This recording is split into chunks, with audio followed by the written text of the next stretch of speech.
Hello everybody, Mixer Physics here. So today is going to be the second installment of how to train your body parts. I've already made a video about shoulder training, so I'm going to follow it up by another muscle group. Here I'm going to go through how I optimally train my back.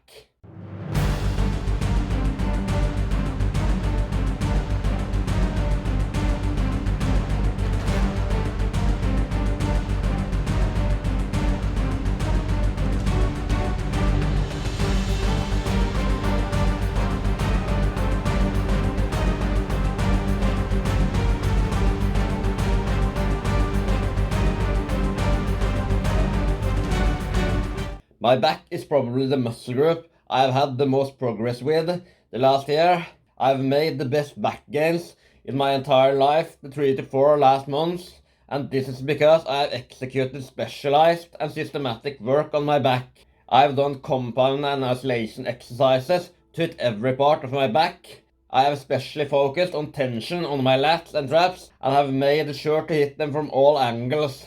Today I'm going to display 7 exercises you can do to maximize the growth here, and I'm going to give some tips on building a strong posterior chain, aka a strong erector muscle. All of these are going to be specific back exercises. If you do all these exercises and train hard, I can guarantee you will get a great back with both strength and size. Doing this, you will add both width and thickness. The exercises are going to be pull-ups, bent over rows, pull-downs, shrugs, dumbbell rows, straight arm pushdowns, and cable single arm rows. I will recommend training your back twice a week. You can, for example, set up your back days like this if you are a beginner. If you have overloaded your back for years, you can try to set it up like this. First exercise is pull-ups. Pull-ups is the best possible way to hit your lats. If you are strong and manage to really control your reps, pull-ups is a real hypertrophy builder. Here I do a controlled set of pull-ups. This is the last working set on a 3 times 11 to 12. If you are not strong enough to do at least 8 controlled reps, rather do assisted pull-ups or focus more on pull-downs. There is a reason Mike Israel is doing assisted pull-ups rather than bodyweight pull-ups. Leave your ego at the door and do not slip at the eccentrics, as people doing calisthenics do, if you want to train hypertrophy, of course.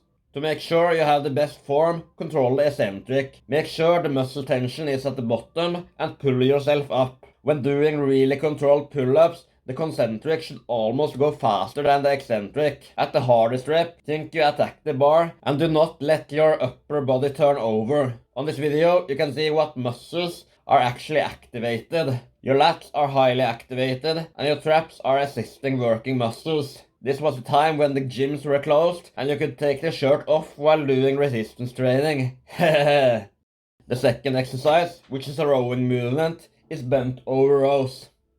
Grab the bar and bend over. Here you want to use your lower traps to produce the movement.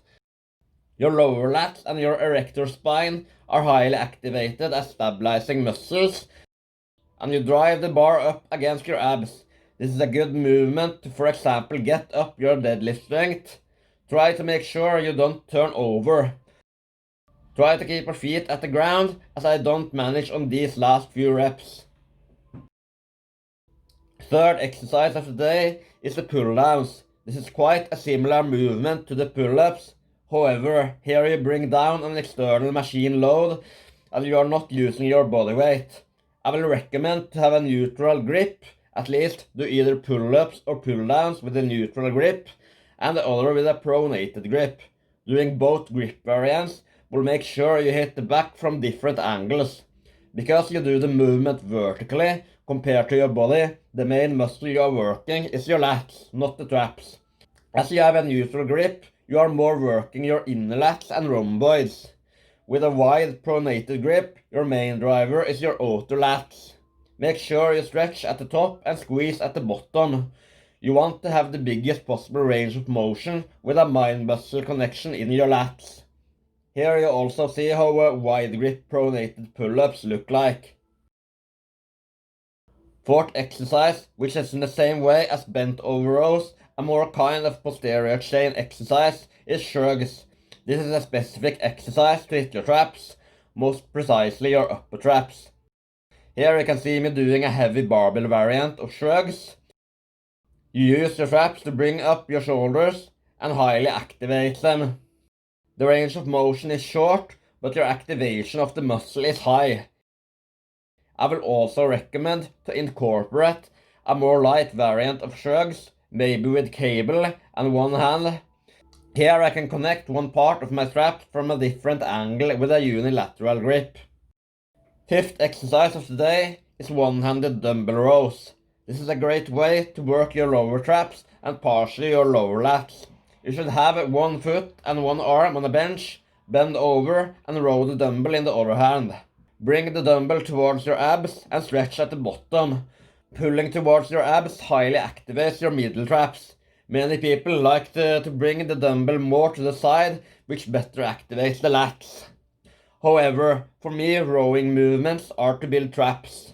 The advantage of this exercise compared to the barbell row is that the load is better connected to your muscles and you focus less on your posterior chain. Keeping a good muscle-mind connection with the targeted muscle is essential for hypertrophy. Going over to pure isolation exercises, the sixth exercise of the day is straight arm pushdowns. This is a movement to hit your lats from a rotational movement. Attach a bar to a cable, grab it, step a few steps back, bending over, and bring the weight down. As you keep your arms straight, you work your lats. Try to keep a constant tension on your lats by controlling the eccentric. Also, try to avoid turning over by the moment you create. Keep your feet at the ground. The last exercise I'm going to recommend is one-handed cable rows. You stand on the ground with your knees and have a cable in the height of your abs. Then you step a few steps away from the cable machine and you pull the weight besides your abdominals. The main driver of this movement is your lower lats, which you aim to hit.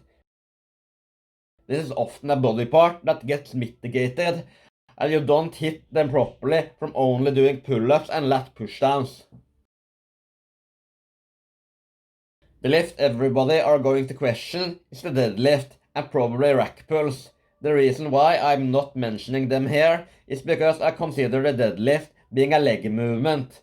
When I do deadlifts, I mainly focus on driving with my glutes and hamstrings and rather use the back as a stabilizing muscle. Even though parts of the back, especially the erector, is highly activated doing deadlifts, I don't consider the deadlift to be a good back builder. The reason for that is that heavy deadlifts is not a good way to create mind-muscle connection with your back. I always consider pulling and shrugging movements better to work your back. Especially on my Romanian deadlifts, the activation is almost purely on my hamstrings and glutes. In addition, I don't think you need a very big focus on the spinal erector. I think doing deadlift and squat variants and the bent over row is good enough to build it up properly. Maybe train these lifts 2 to 3 times a week if you have a big focus on your erector muscle. You can also do some kind of split squat or lunge variant, activating it properly. At least for myself and my clients, I don't use any isolation exercises on the erectors. So if you do these exercises and train hard, I will promise that you build the best back in your life. You get both a huge and wide looking back, and you build up a good posterior chain. If you want to make the same improvement as me the last year, or even better, do these exercises and train hard. And if you like this video, make sure to give this a thumbs up. My comment section is always open for a discussion about how to train your back. Subscribe to my channel to help me give this information to more people. Thank you for watching and see you in the next video. Mixed Physics signing out.